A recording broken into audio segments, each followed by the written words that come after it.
Candace Owens, geez, she's been tripling down on insane conspiracy theories, although we played 2 clips of her, one on one day, the other on the other day. On the first day, it was her saying how she doesn't believe in any vaccines. And then the next day, it was a clip of her saying how she isn't a conspiracy theorist. But here she is, just wildly speculating about one of the great songbirds still living today, Celine Dion. Hey, come on, give her props. Celine Dion has announced that she has like a disease. It's an autoimmune disorder, and that it's like causing her a lot of pain. And here's Candace Owens just... Did Candace steal one of Celine's costumes? Yeah. I mean...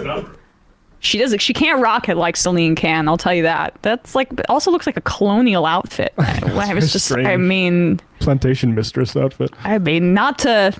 Look, I'm not criticizing anyone's fashion, but that shirt sucks. I'll criticize. We've criticized. I've criticized Candace's fashion many times before on this. Once before. It is a weird. It's a weird choice. Very strange. Yeah, all the buttons. It really looks like it's like a Victorian outfit. All right, well, whatever. Beside the point. Here she is, speculating that naturally Celine Dion must have gotten this disease, or this disorder, I should say, from the vaccine. All of these people that are popping up with rare autoimmune disorders most likely received the vaccine. It is what happens when you get vaccines. Autoimmune disorders are very closely related to vaccines. Nope. You know how passionately I speak out against vaccines. I do not vax my children for one of many reasons, this being one of them.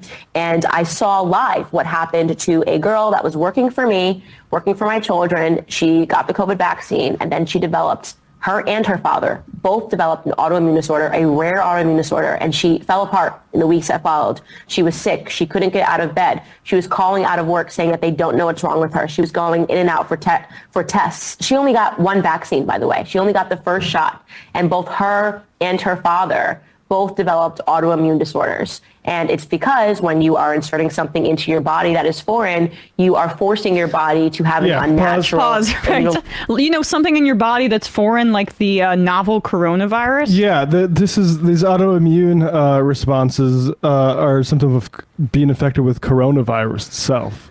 Which... there is not like full data on this, so I'm couching it in right now. But there are some indications that COVID-19 is increasing the likelihood of strokes in children, and strokes in general. And there are going to be long-term health ramifications from contracting COVID-19. There is not that same data, which she's just entirely making up, about the vaccine.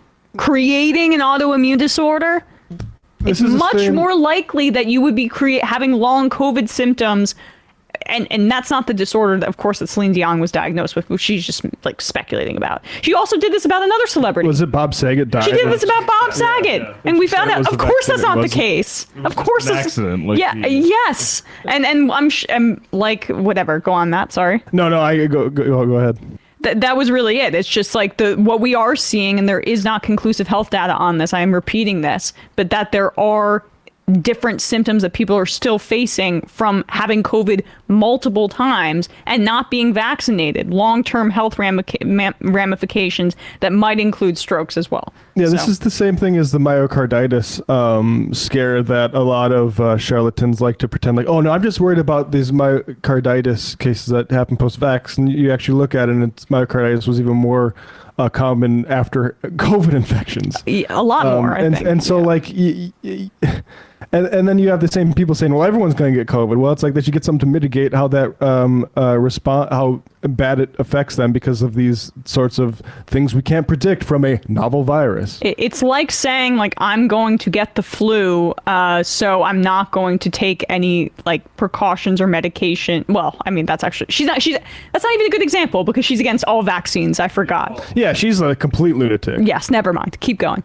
Father both developed autoimmune disorders. And it's because when you are inserting something into your body that is foreign, you are forcing your body to have an unnatural immunological response to it. Now, This is extremely controversial. I am controversial when it comes to vaccines. I was the first person that said that I would not be getting it, and I held firm in that anything that is being rushed out should not be something that people jump up to get. Now we know that there is a documentary that is entitled... It's not like these other vaccines. What's her... First of all, the thing about the vaccine being rushed out was in part a partisan concern among Democrats that Trump was in the White House and that he was going to rush this so he could get reelected.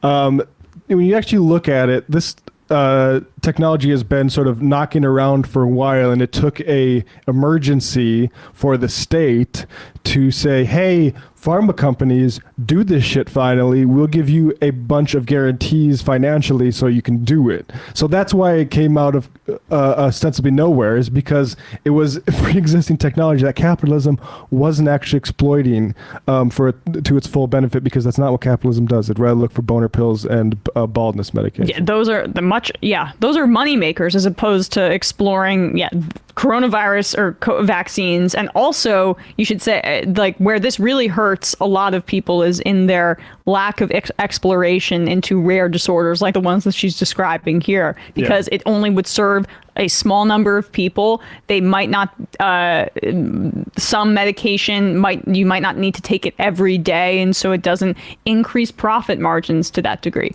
And so, like, she has no excuse also when she says she's not, if this is her excuse for the COVID vaccine, it hasn't been around enough and now we know it's wrong. Well, what's her excuse about the measles vaccine that's what I was going to say. Like, is that one decades? the flu vaccine, which has been around since for at least a century, right? Or a little bit less. So Ben Franklin was originally, when he was like in his late teens and 20s, an anti-vax pamphleteer. Then he lost a child later in life to smallpox, and changed his mind and was kind of pro-vax after that. So I don't know. Maybe Candace thinks the smallpox vaccine is also rushed, but I mean, developed in 1796. I think we just need a little bit more time, Matt. Yeah, look at where's VAERS on that. Yeah, exactly.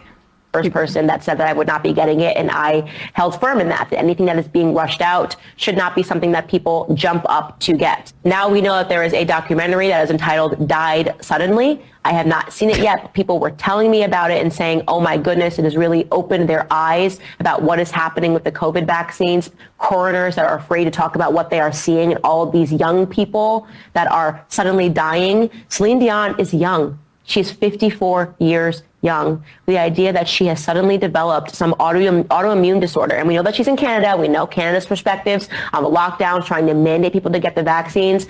I think that this should be a part of a conversation that we are having about what the government has done to people's bodies. It is, in my opinion, a crime against humanity. Maybe, I don't know, Candace Owens, truth seeker, should ask Celine Dion about this. Maybe reach out to a representative before baselessly commenting on someone's medical condition. How does she know that Celine Dion got vaccinated?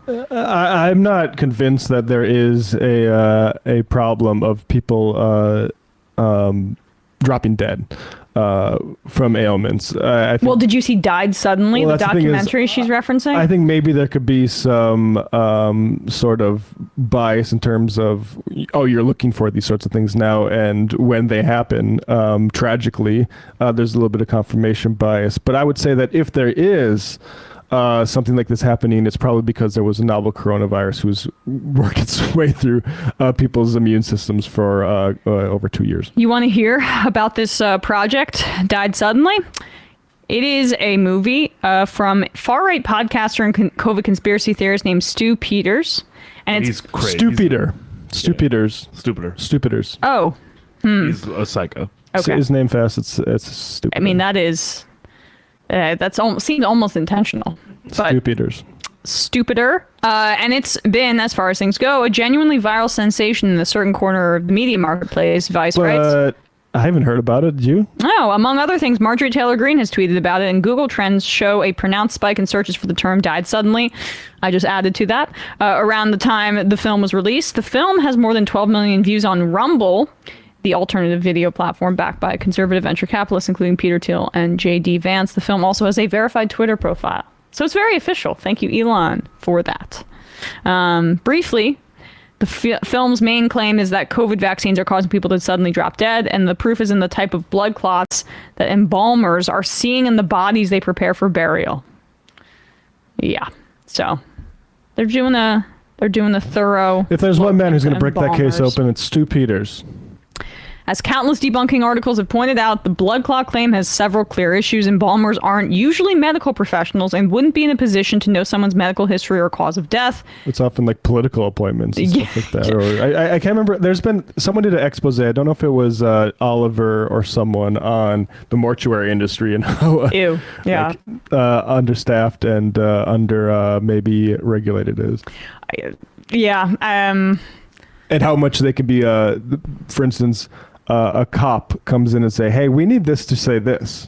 I'm in season 4 of Real Housewives of Atlanta, and there's a character trying to get into the funeral home business, and she does, and she's a crook, is she not? Sorry, spoiler alert. Phaedra becomes a mortician. Her husband is absolutely a crook. But, went to jail, but I don't know about. Right. Okay. Anyway, but the embalmers featured in the film and positioned as whistleblowers also don't seem aware that the postmortem blood clots are common, and blood clots that lead to death are caused by a host of medical issues, including smoking, cancer, trauma, pregnancy, and surgery. The CDC estimates that an American dies of a blood clot every 6 minutes, but it's got to be proof of the vaccine. So, not that we need any more debunking of Candace Owens' claims, but that's that. I don't want to make this. Somebody accused Michael of dying because of COVID vaccines. And I'll just say, COVID vaccines weren't out yet. And like that's characteristic of these kind of morons. Yes. I think. But it's also why I've never totally discounted the idea that like there might be impacts of COVID that, and I don't have any info. I don't know that Michael had like some sort of COVID and we just didn't know about it. But that stuff does worry me, and that's why I've been one of the let's take this shit seriously and not force people back to work and make sure, like, for instance, like if there was any sort of reaction, whether from COVID or from the vaccines, the solution is to have a Medicare for all so that it doesn't bankrupt you on top of maybe maiming you. Yeah. That's the best we can really do. Golden Oyster Cult. Regarding morticians and coroners, read the book The Country Dentist and the Cadaver King by Radley Balco and Tucker Carrington. It's disturbing. That might be a little more at the bottom of my list. I get a little queasy about that kind of stuff, but he's a great reporter, Radley, but a lot of his stuff just involves like the most abject horrors of the criminal justice system. So it's sometimes not easy to stomach, but it's very important work. Wyoming Ryan, hey, I'm a deep cut Candace lore. Her first time on Rogan many years ago, they were discussing climate change, and she said something so stupid. Even Joe asked Candace, where did you get your opinion on climate change? She said she had spent 15 minutes online reading about it. Joe actually laughed, and they moved on. Joe will do that occasionally, and it never sticks for him. Yeah.